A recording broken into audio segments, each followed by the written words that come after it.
Subscribe कीजिए the accounts channel को और बेल पर क्लिक करें सबसे पहले वीडियो देखने के लिए। हेलो एवरीवन, मैं आपका दोस्त शफी अहमद और आप देख रहे हैं हमारा यूट्यूब चैनल दी अकाउंट्स। दोस्तों, आज का हमारा टॉपिक है बैलेंस शीट। आप बैलेंस शीट मैनुअली आप किस तरीके से बना पाओगे, तो आज हम लोग इस वीडियो में डिटेल में जानने वाले हैं। दोस्तों, जैसा कि आप सभी जानते हो कि आप जब किसी भी अकाउंटिंग सॉफ्टवेयर पर आप जब काम करते हो तो वो अकाउंटिंग सॉफ्टवेयर ऑटोमेटिक आपके सारे रिपोर्ट्स को जनरेट कर देता है, लेकिन आपको ये नहीं पता होता है कि वो रिपोर्ट जो आपके बनते हैं वो कैसे बनते हैं और किस तरीके से बनाया जा सकता है। तो दोस्तों, ये वीडियो आप लोगों के लिए बहुत ही इम्पोर्टेंट है, तो मेरी आप लोगों से गुजारिश होगी कि पूरी जानकारी के लिए आप वीडियो को एंड तक आप ज़रूर देखते रहें। तो चलिए दोस्तों, आज का वीडियो हम लोग शुरू करते हैं।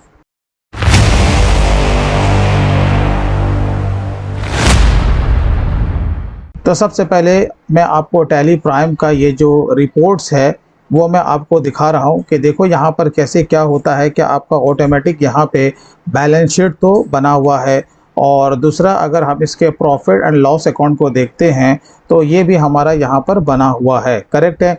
और आप जो भी रिपोर्ट्स देखें, किसी का आप लेजर देखें या फिर ट्रायल बैलेंस देखें, ये आपका सब कुछ ऑटोमेटिक के बना देता है। हमें किसी भी अकाउंटिंग सॉफ्टवेयर में सिर्फ दो ही काम करने होते हैं मोटे तौर पे। एक तो पहला काम ये है कि आपको मास्टर को क्रिएट करना है, चाहे वो आपका लेजर हो चाहे वो आपका ग्रुप्स हो। फिर दूसरा, जो उसके अगेंस्ट में जो भी आपका जो वॉचर एंट्री होता है, जो भी लेन देन होते हैं, हम लोग इसके भाषा में वॉचर एंट्री करते हैं, वो आपको अकाउंटिंग सॉफ्टवेयर पे या फिर टैली प्राइम पे आपको करना होता है। तो उसी से आपका सारा रिपोर्ट जनरेट हो जाता है। लेकिन आज हम लोग ये जानेंगे कि अगर मैनुअल इसे जो बनाना है तो हम कैसे बनाएंगे, क्योंकि क्वेश्चन जो आपसे पूछे जाते हैं वो आपका बैलेंस शीट से भी ज़्यादा क्वेश्चन आपसे पूछे जाते हैं कि कोई भी रिपोर्ट कैसे बनता है और जो भी एंट्री हम लोग ले रहे हैं उसका इफेक्ट फाइनली हमारे फाइनेंशियल स्टेटमेंट में कहाँ पड़ने वाला है, ट्रेडिंग में, पीएनएल में या फिर बैलेंस शीट में। अब हम लोग आ जाते हैं सीधा यहाँ एक्सेल पे। आप यहाँ पर देखोगे जो रिपोर्ट्स आपका जो जनरेट होता है, इसमें सबसे पहले हम लोग क्या करते हैं, जर्नल एंट्री को पास करते हैं।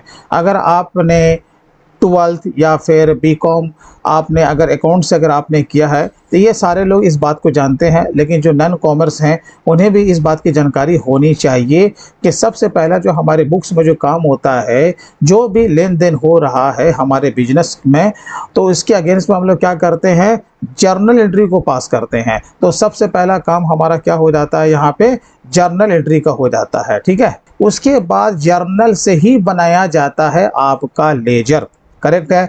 तो आप जो भी डे वाइज परचेज हो, सेल हो, पेमेंट हो, रिसिप्ट हो, कुछ भी हो, जो आप जर्नल एंट्री पास करते हो, इसी से आपका क्या बनता है, आपका लेजर बनता है। और लेजर में आपका क्या निकलता है, या तो किसी का डेबिट बैलेंस निकलेगा या फिर आपका क्रेडिट बैलेंस निकलेगा। और लेजरिंग करने के बाद जो भी इसका बैलेंस निकलेगा यही उठ के आपका कहाँ चला जाता है, आपके ट्रायल बैलेंस पे। यानी पहला काम हो गया जर्नल का, उसके बाद उसी से बनेगा लेजर और इसी से आपका तैयार होगा ट्रायल बैलेंस। और आपको पता है कि ट्रायल बैलेंस में आपका दो ही कॉलम होता है, या तो डेबिट या तो क्रेडिट, और उसमें सबका क्लोजिंग बैलेंस पहुंचता है ना। अब वो कहाँ से पहुंचेगा, आपका लेजर से पहुंचेगा। फिर उसी के बेस पे, किसके बेस पे भाई, ट्रायल बैलेंस के बेस पे ही जो भी उसका DRCR है, उसमें मिक्स आइटम होते हैं जिसमें कि आपके 4 चीज़ें होते हैं। अभी मैं आपको आगे बताऊंगा उसमें क्या क्या चीज़ें होती हैं। उसी से आपका तैयार होता है फाइनली आपका फाइनल अकाउंट, जिसे हम लोग बैलेंस शीट कहते हैं, जिसे हम लोग फाइनेंशियल स्टेटमेंट कहते हैं। और इनकम टैक्स के नियमानुसार आपको, यानी कि अगर आप फर्म में हैं, आप अगर टैक्स ऑडिट में आते हैं, तो आपके लिए भी ये स्टेटमेंट तैयार करना कंपलसरी हो जाता है। जब तक आप ये रिपोर्ट तैयार नहीं करेंगे तो आपको कैसे पता चलेगा आप साल में कितना कमाते हो, कितना कमाते हो, करेक्ट है। तो फाइनल अकाउंट को बनाना मैंडेटरी है। फाइनल अकाउंट के अंतर्गत जो कि मोस्ट इंपॉर्टेंट चीज़ है आपका क्या है, ट्रेडिंग है, उसके बाद आपका प्रॉफिट एंड लॉस है, और उसके बाद आपका बैलेंस शीट है। तो ये सारे रिपोर्ट आप के जो मेन सोर्स होते हैं वो जर्नल से शुरू होते हैं और आके बैलेंस शीट में आकर के वो ख़त्म हो जाते हैं। तो ये सारा आपका सिस्टमेटिक तरीके से तैयार होता है। तो अगर आप इसे पूरी तरीके से जान लेते हो तो आपका कॉन्फिडेंस लेवल भी हाई हो जाता है, इंटरव्यू में भी आपको काफ़ी सपोर्ट होती है। और साथ साथ जब आप कहीं पर काम करते हो तो कहीं पर भी कोई अगर गलती से भी गलती हो जाए तो आप उसे पकड़ भी लेते हो। करेक्ट है। तो अब हम लोग ये जानेंगे इसे बनाया कैसे जाता है। तो दोस्तों जैसा कि आपको पता है कि हमारा जो ऑनलाइन लाइव क्लास है वो आपका 6 जून 2022 से शुरू होने जा रहा है। दोस्तों अगर आप पूरा डिटेल में टैली प्राइम प्लस से पूरा अकाउंटेंसी यानी बेसिक्स टू एडवांस लेवल की अकाउंटेंसी अगर आप सीखना चाहते हो तो आप इसमें इनरोल कर सकते हो। ये पूरा 3 महीने का कोर्स है और ये आपका रात के 8 से 10 बजे से शुरू होने जा रहा है, जिसमें का आपको बेसिक का जितना भी इसमें एंट्रीज है, जो चीज़ मैंने आपको बताया journal, ledger, trial balance, final account, ये सब कुछ आपको वहां पर मैनुअली सिखाया जाएगा। फिर इसी का प्रैक्टिकल आपका टैली प्राइम पे किया जाएगा। उसके बाद आपको जीएसटी का पूरा लॉ, जीएसटी की पूरी अकाउंटेंसी, फिर उसका प्रैक्टिकल, फिर जीएसटी का रिटर्न ऑनलाइन प्लस ऑफलाइन, उसी तरीके से आपका टीडीएस का पूरा रूल, उसकी अकाउंटेंसी, उसका टैली प्राइम पे प्रैक्टिकल, टीडीएस का रिटर्न चाहे वो 26Q हो या 24Q हो। उसके बाद और भी बहुत सारी चीज़ें हैं जो कि आप इसमें सीखने वाले हो, ख़ास तौर से इनकम टैक्स का कैलकुलेशन और बाकी जो रहा हमारा मोर देन 15 ईयर्स का वर्किंग एक्सपीरियंस है वो आपको वहाँ पर सीखने को मिलेगा। तो दोस्तों अगर आप इस फील्ड में आगे जाना चाहते हैं और अपने फ्यूचर को अकाउंटेंसी के फील्ड में ब्राइट करना चाहते हैं तो आज ही इस कोर्स को ज्वाइन करें। इसका लिंक वीडियो के डिस्क्रिप्शन में है, सिंपली वहां पर से जा करके आप अपना एनरोल कर सकते हैं। तो दोस्तों ये देखिए हमारा है ट्रायल बैलेंस। आपको जैसे पता है कि फाइनली हमें क्या बनाना है, फाइनेंशियल स्टेटमेंट बनाना है। तो ये जो आया है कहाँ से आया है, ये आपका लेजर से आया। करेक्ट है। तो ये हमारा होता है ट्रायल बैलेंस और ट्रायल बैलेंस का DR और CR वो क्या होता है आपका बाय डिफ़ॉल्ट इक्वल होता है, ये तो आपको मालूम ही होगा।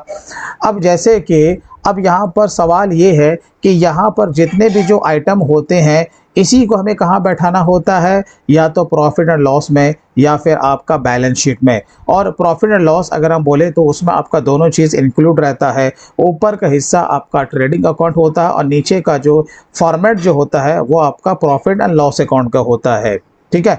तो ये है आपका ट्रायल बैलेंस। तो ट्रायल बैलेंस किससे बनता है भाई, अभी मैंने जस्ट कहा लेजर से बनता है। करेक्ट है। तो लेजर का जो भी बैलेंस निकलेगा चाहे वो डेबिट हो या क्रेडिट हो वो आपका बाय डिफ़ॉल्ट वो ट्रायल बैलेंस में उठ के चला आएगा। अब इसे समझने के लिए एक चीज़ को ध्यान में रखिए, मोटी मोटी बातें तो आपसे गलती भी नहीं होगी। वो क्या कि एक्सपेंस प्लस एसेट्स का हमेशा आपका जो बैलेंस निकलेगा वो डेबिट बैलेंस ही निकलेगा। जब डेबिट निकलेगा तो वो कहाँ दिखेगा, ट्रायल बैलेंस के DR में दिखेगा। तो इससे ये पता चलता है कि अगर कोई एक्सपेंस है या कोई एसेट्स है तो वो आपको ट्रायल बैलेंस के DR साइड में दिखेगा। दूसरा क्या है कि इनकम प्लस लायबिलिटी अगर है उसका लेजर बना है तो उसका क्या निकलेगा, ऑलवेज क्रेडिट बैलेंस ही निकलेगा। और जब क्रेडिट बैलेंस निकलेगा तो ट्रायल बैलेंस में कहाँ दिखेगा, आपके CR साइड में। करेक्ट है ना। ये मोटी बात हमने आपको ये बताया कि इससे आपको क्या होगा, हेल्प मिलेगा कि कोई भी आइटम को पहचानने में प्लस उसे बैठाने में आपको दिक्कतें नहीं होंगी। तो दोस्तों सबसे पहले हम लोग फाइनेंशियल स्टेटमेंट में आपका ट्रेडिंग P&L और बैलेंस शीट जो बनता है उसके फॉर्मेट के बारे में हम लोग थोड़ा चर्चा कर लेते हैं। तो यहाँ पर देखिए ये आपका जो ऊपर का हिस्सा जो होता है मैंने ऑलरेडी यहाँ पर बना के रखा है, तो मैं आपको बताऊँगा कि आपका कौन कौन सा आइटम कहाँ कहाँ जाएगा। तो आपका जो ऊपर का जो हिस्सा होता है वो आपका ट्रेडिंग का होता है और नीचे का जो हिस्सा होता है वो प्रॉफिट एंड लॉस अकाउंट का होता है। दोनों का सिस्टम वही है, ये वाला कॉलम आपका DR कहलाएगा और ये वाला कॉलम आपका CR कहलाएगा। आपको ये मैं बताता चलूँ कि कुछ कुछ आइटम का जो स्पेस होता है वो जगह फिक्स होता है। अगर मैं ट्रायल बैलेंस के DR की बात करूँ तो सबसे ऊपर में जो जाता है वो आपका ओपनिंग स्टॉक, उसके नीचे आपका जितने भी तरह का जो डायरेक्ट एक्सपेंसेस है उसका एंट्री आपको ट्रेडिंग के DR साइड में करना होता है। और आपको पता है कि आपका जो एक्सपेंस होता है वो 2 तरह का होता है, एक होता है डायरेक्ट और एक होता है इनडायरेक्ट। अब आप बोलोगे सर डायरेक्ट इनडायरेक्ट में क्या डिफरेंसेस है, अगर कोई आपसे पूछ लेगा तो क्या रिप्लाई करोगे। तो डायरेक्ट एक्सपेंसेस उसे कहते हैं जो कि रिलेटेड टू परचेज हो, रिलेटेड टू प्रोडक्शन हो या रिलेटेड टू फैक्ट्री हो, यानी कि जिसका ऐसा खर्चा जो कि माल को तैयार होने पे या माल के क्रय पर किया गया है, वो सारा खर्चा आपका क्या होता है, डायरेक्ट एक्सपेंसेस कहलाता है। जब डायरेक्ट होगा तो इसकी एंट्री आप कहाँ करोगे, ट्रेडिंग के डीआर साइड में। लेकिन याद रखना ओपनिंग स्टॉक के नीचे करना है, क्योंकि अगर आप किसी ट्रेडिंग कंपनी में काम करते हो तो ओपनिंग और क्लोजिंग स्टॉक तो होगा ही, तो उसका स्पेस आपको छोड़ देना है। अब बात करते हैं ट्रेडिंग के सीआर में। अब इसमें क्या जाएगा, हर तरह का डायरेक्ट इनकम। अब डायरेक्ट इनकम किसे कहते हैं, डायरेक्ट इनकम जो कंपनी के कमाने का मेन सोर्स होता है। जैसे कोई माल सेल करता है तो सेल उसके लिए क्या हो जाएगा, डायरेक्ट इनकम। लेकिन माल बेचने के अलावा अगर उसे कहीं पर कोई कमीशन मिल गया, बैंक से इंटरेस्ट मिल गया, इन्वेस्टमेंट कहीं पर किया हुआ था उस पर उसे कुछ कमाई हो जाती है, तो उसका मेन सोर्स नहीं हुआ ना, वो कमाने का इनकम का दूसरा जरिया हो गया, तो हम लोग उसे क्या मानते हैं, इनडायरेक्ट इनकम। लेकिन जो मेन सोर्स होगा डायरेक्ट इनकम, वो ट्रेडिंग के सीआर में जाएगा। बाकी सीधी सी बात है, जब माल सेल होता है तो कभी कभी सेल से रिटर्न भी होता है, तो वो कहाँ से घटेगा, सेल से घटेगा तभी तो नेट सेल आएगा। बाकी इसका क्लोजिंग स्टॉक, जब ये हमारा ट्रेडिंग का सारा आइटम हम लोग पुटअप कर लेते हैं तो फाइनली इससे क्या निकलता, आपसे पूछेगा तो क्या निकलेगा, ग्रॉस प्रॉफिट निकलता है। तो अब इसके बाद क्या होता है, ऊपर का काम तो डायरेक्ट एक्सपेंसेस और डायरेक्ट इनकम का हो गया। अब बचा आपका इनडायरेक्ट एक्सपेंस और इनडायरेक्ट इनकम। यहाँ भी डीआर है, यहाँ भी सीआर है। तो यहाँ जो है पीएनएल के डीआर में जो आपका एक्सपेंस बच गया, कौन सा बचा, यानी कि डायरेक्ट को छोड़ दो, इनडायरेक्ट को पकड़ लो, वो सारा का सारा इनडायरेक्ट एक्सपेंसेस की एंट्री आप कहाँ करोगे, पीएनएल के डीआर में। और जो आपका इनकम होगा, यानी कि जो मेन सोर्स के अलावा यानी डायरेक्ट इनकम के अलावा जो उसके अलावा अगर आपके कंपनी को या आपको जो इनकम होता है वो आपका इनडायरेक्ट इनकम कहलाता है। अब आप बोलोगे सर थोड़ा सा बता भी दीजिए, डिफाइन भी कर दीजिए कि इनडायरेक्ट एक्सपेंसेस को हम किस तरीके से डिफाइन कर सकते हैं। ये क्या होता है, कोई भी ऐसा खर्चा जो कि ऑफिस में किया गया हो, मार्केटिंग पे किया गया हो, एडवर्टाइजमेंट पे किया गया हो, सेल पे किया गया हो, लीगल पे किया गया हो, एडमिनिस्ट्रेशन पे किया गया हो, यानी परचेज के अलावा, यानी रिलेटेड टू परचेज नहीं है, रिलेटेड टू प्रोडक्शन नहीं है, रिलेटेड टू मैन्युफैक्चरिंग नहीं है, तो वो सब कहाँ चला जाएगा, इनडायरेक्ट एक्सपेंसेस में। और इसकी एंट्री कहाँ करोगे, पीएनएल के डीआर में। करेक्ट है ना। तो आप कहीं भी कोई भी आइटम को पुटअप कर सकते हो, इसका कोई जगह फिक्स नहीं होता है। अब हम लोग बात करते हैं बैलेंस शीट की। तो भाई देखो, बैलेंस शीट में डीआर सीआर का कॉलम नहीं होता है। अगर को आपसे पूछे तो कह देना कि बैलेंस शीट में डीआर सीआर का कॉलम नहीं होता है। तो क्या होता है बाबू, तो सर इसमें लायबिलिटी का एक तरफ कॉलम होता है और दूसरी तरफ एसेट्स का कॉलम होता है, यानी capital and liabilities, property and assets. Correct है। अब कंपनी के ऊपर जितने भी तरह का लायबिलिटी होगा वो सारा का सारा कहाँ जाएगा, बैलेंस शीट के लायबिलिटी साइड में। और कंपनी के पास जितने भी तरह का एसेट्स होगा वो सारा का सारा कहाँ जाएगा, बैलेंस शीट के एसेट्स में जाएगा। जब हम इसे कैलकुलेट करेंगे और जब बैलेंस शीट को फाइनलाइज करेंगे तो ये आपका दोनों कॉलम आपका इक्वल होना चाहिए। तो ये फॉर्मेट है और ये एंट्री की बात है। अब हम लोग बात करते हैं कि इसे बनाना कैसे है, बनाना कैसे है। देखो अब हम लोग आ जाते हैं सबसे पहले ओपनिंग स्टॉक में। हम लोग वन बाय वन करके हम लोग बनाएंगे। अब ये जैसे आपका ओपनिंग स्टॉक है, आपको पता है कि ओपनिंग स्टॉक का जगह फिक्स है। अब वो आपका कहाँ जाता है, कहाँ जाता है, वो आप बोलोगे सर कहाँ जाता है। हम लोग आ जाते हैं प्रॉफिट एंड लॉस में। तो जब आप ऊपर आओगे तो देखो यहाँ पर इसका जगह आपका फिक्स रहता है। तो ये रहा आपका ओपनिंग स्टॉक जो कि हमने यहाँ पर इसे पुटअप कर दिया है। उसके बाद हम लोग आते हैं यहाँ पे दूसरा वाला। ये देखो आपका जो दूसरा कैपिटल है और कैपिटल सीआर में है। और मैंने क्या बताया, सीआर में या तो लायबिलिटी होगा या फिर आपका इनकम होगा। और कैपिटल बिजनेस के ऊपर लायबिलिटी है। क्या है, कैपिटल बिजनेस के ऊपर लायबिलिटी है। तो 21,000 कहाँ चला जाएगा, बैलेंस शीट के लायबिलिटी साइड में। जब यहाँ आओगे तो आपको यहाँ बैठाना, देखो कैपिटल कहाँ बैठाना है, बैलेंस शीट के लायबिलिटी साइड में। और आपको ध्यान ये रखना है कि इसे आपको मेन कॉलम में यहाँ नहीं बैठा देना, ठीक है। आपको पहले इसे बाहर ही रखना है, क्योंकि आपको पता है कि बिजनेस में अगर कुछ लॉस होगा या बिजनेस में जो भी इनकम होगा वो कौन सहेगा, कैपिटल ना। यानी कैपिटल बोले तो कंपनी का प्रोप्राइटर, कंपनी का फाउंडर, वही कैपिटल क्या करेगा, प्रॉफिट भी लेगा और लॉस होगा तो अपने वो कैपिटल से उसे लेस भी करेगा। इसलिए इसको मेन कॉलम में ना लिख करके यहाँ पर लिखना है। चलिए अब उसके बाद हम लोग आते हैं तीसरे में, परचेज। अब ये परचेज क्या है? परचेज हमारा क्या है? डायरेक्ट एक्सपेंसेस है। क्या है? डायरेक्ट एक्सपेंसेस है। जब डायरेक्ट एक्सपेंसेस है तो कहाँ लेके जाएंगे? इसे हम लोग सीधा लेके जाएंगे, आया देखो परचेज, रिटर्न इनवर्ड। अब आपको समझ में ये नहीं आ रहा है कि रिटर्न इनवर्ड क्या है भाई, परचेज रिटर्न है या फिर सेल्स रिटर्न है। याद रखिएगा, जब परचेज आपका डीआर में है तो परचेज रिटर्न आपका कहाँ रहेगा? बोलोगे सीआर में, क्योंकि जस्ट उल्टा होगा ना।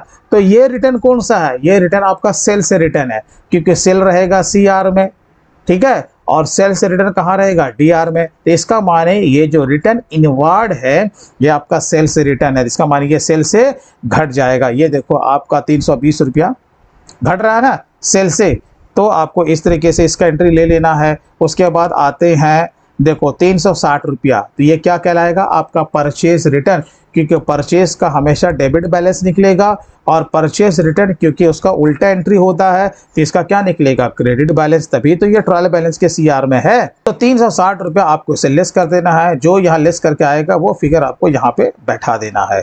अब उसके बाद देखो आगे सेल कितना? 30,480, तो 30,480 यहाँ पर आपका है कि नहीं? बोलोगे हाँ सर है। तो इसमें से जो घटा 30,160 रुपया आपका आ गया। अब आगे इसी तरीके से बढ़ो, कैरेज ऑन परचेज, भाड़ा है लेकिन क्रय पे भाड़ा है। अब खर्चा दो तरह का है, एक है डायरेक्ट, दूसरा है इनडायरेक्ट। तो ये कौन सा खर्चा कहलाएगा? आप सीधा बोलोगे सर ये तो डायरेक्ट है, करेक्ट है कि नहीं? तो जब डायरेक्ट है तो यहाँ बैठाओ ना भाई, कैरेज ऑन परचेज, यहाँ बैठा दिया 1120 रुपया। उसी तरीके से कैरेज ऑन सेल है। अब देखो ये सेल पे हमने भाड़ा दिया है, तो ये कहाँ चला जाएगा? नीचे चला जाएगा प्रॉफिट एंड लॉस अकाउंट के डीआर में, करेक्ट है कि नहीं? उसके आगे आओ, अब देखो ड्राइंग्स है। अब ये ड्राइंग्स क्या है भाई? अब आपको पता होना चाहिए कि ड्राइंग्स कोई एक्सपेंस नहीं है। ड्राइंग्स किसे कहते हैं? जब कोई कंपनी का मालिक अपने ही व्यक्तिगत खर्चे के लिए कंपनी से पैसा निकाल लेगा, या कंपनी से कोई एसेट्स को यूज़ कर लेगा, या फिर कंपनी से कोई सामान लेके चला जाएगा, बैंक से निकाल लेगा, उसे हम लोग क्या कहते हैं? ड्राइंग्स कहते हैं। और ड्राइंग्स को हम कहाँ पे दिखाते हैं? कहाँ पे उसको शो करेंगे? उसे कैपिटल से लेस करेंगे, क्योंकि ये मालिक का पर्सनल खर्चा है। ये जब पर्सनल खर्चा होगा तो फिर हम इसे एक्सपेंस में नहीं दिखा सकते। तो सिंपल सी बात है, अब हम क्या करेंगे? कैपिटल से उसे लेस कर देंगे। और आपको पता है कैपिटल कहाँ है? बैलेंस शीट के लायबिलिटी साइड में। ये देखो लेस ड्राइंग्स करोगे और यहाँ जो 3200 रुपया है उसे घटा दोगे, तो घट के कितना आया? 17,800 रुपया। अभी भी यहाँ हमने नहीं लिखा। क्यों नहीं लिखा? क्योंकि अभी प्रॉफिट बाकी है। और आगे चलते हैं, रेंट देखो, अब यहाँ पर दिया हुआ 1440 रुपया। बाकी ये तो क्वेश्चन है ना, प्रैक्टिकल वे में आप जहाँ भी काम करोगे आपको पता रहेगा कि भाई ये फैक्ट्री का रेंट है, या ऑफिस का रेंट है, गोडाउन का रेंट है। जहाँ का रहेगा आप उसे पकड़ लेना, डायरेक्ट है या इनडायरेक्ट है। तो मैं यहाँ पर मान लेता हूँ कि ये मेरा ऑफिस का रेंट है, तो हम कहाँ इसको दिखाएंगे? पीएनएल के डीआर में। आओ जी भाई, पीएनएल के डीआर देखो, रेंट है, हाँ जी है, कितना है? 1440 रुपया। तो ठीक है, चलिए अब उसके आगे क्या है? General expenses. ये भी आपका क्या रिलेटेड टू परचेज नहीं है, साधारण खर्चा है, तो ऑफिस का ही होगा। तो ये भी कहाँ चला जाएगा? ये देखो यहाँ पर आ गया 1200 रुपया पीएनएल के डीआर में। उसी तरीके से अब देखो कमीशन है, लेकिन डीआर में नहीं है, कहाँ है? सीआर में है। इसका माने ये मेरे लिए इनकम हो गया। तो कौन सा इनकम है? डायरेक्ट ना, डायरेक्ट तो हमारा भाई सेल है ना। ये क्या हो जाएगा उसके अलावा? इनडायरेक्ट। तो 1600 रुपया आपका कहाँ आ जाएगा? ये देखो इधर आ गया। हाँ जी सर इधर आ गया, आपको इधर बैठा लेना है। और आगे चलिए इसी तरीके से बैठाते जाइए और अपने टमटम को आगे बढ़ाते जाइए। अब आइए बैंक बैलेंस। बैंक बैलेंस क्या होता है? बोलोगे सर मेरा संपत्ति है। जब आपका संपत्ति है तो उसे कहाँ बैठाओगे? तो बैलेंस शीट के एसेट्स में बैठाएंगे। बैंक बैलेंस 2400 रुपया। ये देखिए यहाँ पर बैलेंस शीट में आइएगा और यहाँ पर बैंक बैलेंस आपको एसेट्स वाले कॉलम में बैठा देना है, 2400 रुपया। उसी तरीके से आपका कैश है, ये भी मेरा क्या है? एसेट्स है। ये देखो कैश यहाँ पर बैठा लिया। उसी तरीके से आपका यहाँ पर एक लोन है, लेकिन देखिए लोन हमने दिया नहीं है बल्कि लोन लिया है। अब कैसे हमने पकड़ा? यहाँ पर पकड़ा ना सर, देखिए 12,000 रुपये सीआर साइड में दिया, डीआर में नहीं है। अगर सिर्फ आपको उलझाने के लिए दे देता लोन और यहाँ पर दे देता 12,000 डेबिट, तो इसका माने क्या हुआ? लोन हमने लिया नहीं है बल्कि लोन दिया है। ठीक है, तो ये आपको जानकारी होनी चाहिए। इस लेजर को आपको समझना बहुत ही इंपॉर्टेंट है।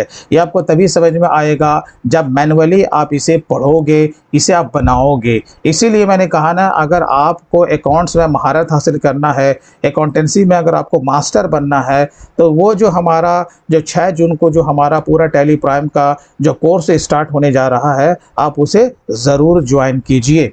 तो चलिए, तो यहाँ पर आपने लोन लिया है, तो इसका माने ये क्या हो गया आपके ऊपर, लायबिलिटी। जब लायबिलिटी हो गया तो बैलेंस शीट के लायबिलिटी साइड में ये देखो आप लोन यहाँ पे दिखाओगे, क्या दिखाओगे, लोन यहाँ पे दिखाओगे 12,000 रुपया। अब आगे देखो 8,000 रुपये का सन्ड्री डेटर है, क्या है, और वो डेबिट साइड में है। और डेटर्स का माने क्या होता है, मेरा उधारी कस्टमर, यानी हमने जिस व्यक्ति को, जिस फर्म को उधार में माल या सर्विस दिया है, वही व्यक्ति हमारा क्या कहलाता है, डेटर। और ये मेरा संपत्ति है, कौन सा संपत्ति है, करंट एसेट्स। एक होता है फिक्स्ड एसेट, एक होता है करंट एसेट्स। तो सन्ड्री डेटर्स आपका क्या है, चलता फिरता आपका संपत्ति है, क्योंकि वो आज न कल वो आपको पैसा लाके देगा। ये आपका करंट एसेट्स होता है। अरे भैया कोई भी एसेट्स हो जाएगा कहाँ, तो बैलेंस शीट के एसेट साइड में, काम खत्म हो गया। उसी तरीके से देखो यहाँ सन्ड्री क्रेडिटर्स है, लेकिन ये सीआर में। अब ये क्या होता है, ऐसा व्यक्ति, ऐसा कंपनी जिससे हमने उधार में माल या सर्विस को खरीदा है, तो हमें आज न कल उसे क्या देना, पैसा चुकता करना है ना, वो मेरा महाजन है। तो ये हम पर क्या चढ़ गया, लायबिलिटी, कर्जा। जब कर्जा हो गया तो इसका चर्चा कहाँ होगा, बैलेंस शीट के लायबिलिटी साइड में। ये देखो सन्ड्री क्रेडिटर्स, लायबिलिटीज का माने क्या होगा, अलग अलग नेचर का हमारे ऊपर लायबिलिटी होगा, तो हमें आज न कल चुकता करना है। तो यही तो दिखाना है अपने फाइनेंशियल स्टेटमेंट में कि मेरे ऊपर कितना लायबिलिटी है और मेरे पास कितना एसेट्स है। करेक्ट है। चलिए, अब जैसे यहाँ पर देखो बिल्डिंग है, तो बिल्डिंग क्या है, बोलोगे सर मेरा संपत्ति है, तो कौन सा संपत्ति, फिक्स्ड एसेट्स। मशीन भी फिक्स्ड एसेट, फर्नीचर भी फिक्स्ड एसेट्स। ये तीनों का तीनों क्या, मेरा संपत्ति है, फिक्स्ड एसेट्स। तो कहाँ चला जाएगा, बैलेंस शीट के एसेट साइड में। ये देखो बिल्डिंग पे आ गया, मशीन पे आ गया, फर्नीचर पे आ गया, हाँ जी सर आ गया। अब उसके बाद आओ देखो डिप्रिसिएशन। अब ये क्या, depreciation according to income tax act. अगर आपके पास कोई फिक्स्ड नेचर का संपत्ति है, मेरे पास है ना बिल्डिंग, फर्नीचर, मशीन, ये फिक्स्ड नेचर का है, तो गवर्नमेंट कहती है भैया इसको यूज़ कर रहे हो तो यह क्या हमेशा नया रहेगा क्या, तो नहीं सर, नया तो नहीं रहेगा। आदमी के एज में भी गिरावट आती है ना, वो धीरे धीरे वो भी इसमें डिप्रिसिएशन लगता है, परलोक सिधार जाता है। करेक्ट है। तो उसी तरीके से समान संपत्ति भी है ना बाबा, तो इसमें क्या लगेगा, आपका मूल्य को, वैल्यू को कम करना है, उसी को कहते हैं डिप्रिसिएशन, यानी कि हिंदी में कहते हैं मूल्य ह्रास। क्या कहते हैं, मूल्य ह्रास। तो इसका रूल ये बोलता है कि जो भी आपका फिक्स्ड नेचर का संपत्ति है, आपको इनकम टैक्स एक्ट में इसका परसेंटेज बताया गया है कि आपको हर साल मार्च क्लोजिंग में आपका बिल्डिंग पे कितना परसेंट, मशीन पे कितना परसेंट और फर्नीचर पे कितना परसेंट आपको इसके वैल्यू को कम करना। अब बताओ, हमारा बिल्डिंग का वैल्यू था अभी 16,000, अब ये वैल्यू कम हो जाएगा, तो बोलोगे मुझे लॉस हुआ कि गेन हुआ, तो सीधा बोलोगे सर हमें तो लॉस हो गया। हाँ लॉस हुआ, लेकिन कौन से रूप में लॉस हुआ, डिप्रिसिएशन के रूप में। और डिप्रिसिएशन जो लॉस जो होता है, ये आपका नॉन कैश एक्सपेंसेस होता है। ठीक है। जब लॉस हो गया तो हम इसे कहाँ दिखाएंगे, पीएनएल के डीआर में। कहाँ दिखाएंगे, पीएनएल के डीआर में। ये देखो हम लोग पीएनएल में आएंगे और नीचे देखो यहीं पर आपको दिख गया डिप्रिसिएशन, हाँ सर दिख गया है ना, 1600 रुपया। तो आपको इसे यहाँ पर दिखाना पड़ेगा, यानी कि आपका इनडायरेक्ट एक्सपेंसेस हो गया। क्या हो गया, इनडायरेक्ट एक्सपेंस। अब ये इंटरेस्ट, ये भी कहाँ चला जाएगा, पीएनएल के डीआर में। ये देखिए उसी के नीचे आपका इंटरेस्ट है। अब उसके आगे आइए, डिस्काउंट अलाउ, हमने किसी को छोड़ दिया 80%। कभी कभी क्या होता है, हम जिसको माल सेल करते हैं, पैसा हमें जल्दी लेना होता है या पैसा कुछ रह जाता है तो हम उसको छोड़ देते हैं, जा भाई तेरे को माफ़ किया। जब माफ़ किया तो इसका माने मेरा क्या हो गया, थोड़ा सा खून सूखा ना भाई, खून सूखा तो मेरे को लॉस हो गया ना, क्योंकि वो उतना पैसा नहीं आएगा, हमने डिस्काउंट को अलाउ कर दिया। ठीक है, जाओ भाई जाके आप पान बड़ी खाओ जाएगा, टेंशन नहीं है। तो 80 रुपये का नुकसान हो गया। जब 80 रुपये नुकसान हो गया तो कहाँ जाएगा, वही आपका पीएनएल के डीआर में। अब हॉर्स एंड कार्ट्स है। अब देखिए ये पुराने ज़माने का हो सकता है, हम किसी का अकाउंट्स मेंटेन कर रहे हैं, उसके पास क्या है, घोड़ा है और उसके बाद उसका टमटम भी है। ठीक है, तो ये मेरे लिए क्या हो गया, लाइव स्टॉक कहलाता है। लाइव स्टॉक यानी कि आपका एसेट्स हो गया। तो ये कहाँ चला जाएगा, बैलेंस शीट के एसेट साइड में। देखो यहाँ पर आपको बैठा देना है और आपको ये भी गौर करना है। ये देखो मैंने क्या बोला था, जो भी एक्सपेंस होगा, जो भी इनकम होगा, उसका डेबिट बैलेंस। तो देखो जो भी एसेट्स है, जो भी एक्सपेंस है, उसका डेबिट बैलेंस है कि नहीं, है? हाँ जी सर, हाँ है। चलो उसके बाद अब आगे देखोगे सैलरी। अब यानी कि हम अपने स्टाफ को सैलरी देते हैं, तो ये तो हमारे लिए खर्चा हो गया। तो कौन सा खर्चा हो गया? क्या ये रिलेटेड टू परचेज है? नहीं नहीं, ये तो मेरे बैक ऑफिस के लिए है ना। तो जो भी आदमी काम कर रहे हैं हमारे ऑफिस में, हम उसे सैलरी देते हैं। जब सैलरी देते हैं तो वो मेरा इनडायरेक्ट एक्सपेंसेस होता है। इसका मान ये कहाँ चला जाएगा? पीएनएल के डीआर में। सर मजदूरी भी तो है, तो मजदूरी क्या होता है? ये डायरेक्ट एक्सपेंसेस होता है। आप बोलोगे ऐसा ना इंसाफी क्यों, किसी को डायरेक्ट में किसी को इनडायरेक्ट में? तो वेजेस क्या होता है? मजदूरी। और मजदूर को मजदूरी दिया जाता है। और मजदूर कहाँ पे काम करता है? फैक्ट्री में, जो माल को तैयार करता है। मैन्युफैक्चरिंग कंपनी में जो मजदूर होते हैं वो माल के प्रोडक्शन के ऊपर उनको मजदूरी दिया जाता है। तो ये क्या हो गया? ये related to manufacturing, related to factory, related to production, इसलिए इसे माना जाता है डायरेक्ट और सैलरी को माना जाता है इनडायरेक्ट। तो आपको चले आना है कहाँ? सीधा ट्रेडिंग एंड पीएनएल में। तो देखो जो मजदूरी होगा वो डायरेक्ट होगा तो ट्रेडिंग के डीआर में चला जाएगा, और जो सैलरी होगा वो इनडायरेक्ट होगा, वो पीएनएल के डीआर में आ जाएगा। बात खत्म हो गई? नहीं सर, अभी खत्म नहीं हुई। इसलिए यहाँ पर आपका क्लोजिंग स्टॉक भी है। अगर माल हमारा कुछ बच जाता है तो उसे कहाँ दिखाओगे? उसे दो जगह दिखाना है, एक ट्रेडिंग के सीआर में और दूसरा बैलेंस शीट के एसेट्स में। तो यहाँ देखो क्लोजिंग स्टॉक को मैंने यहाँ पर दिखा दिया। इसका इफेक्ट ऑलवेज आपका दो जगह पड़ेगा, और एक हो गया आपका बैलेंस शीट के एसेट्स में, क्योंकि ये मेरा संपत्ति है ना भाई। हो गया। जब इतना काम हमारा जब हो गया, अब फाइनली हमारा काम क्या रहता है? जोड़ घटाव का। अब हमें ये देखना है कि हम कितना कमा रहे हैं और कितना गंवा रहे हैं।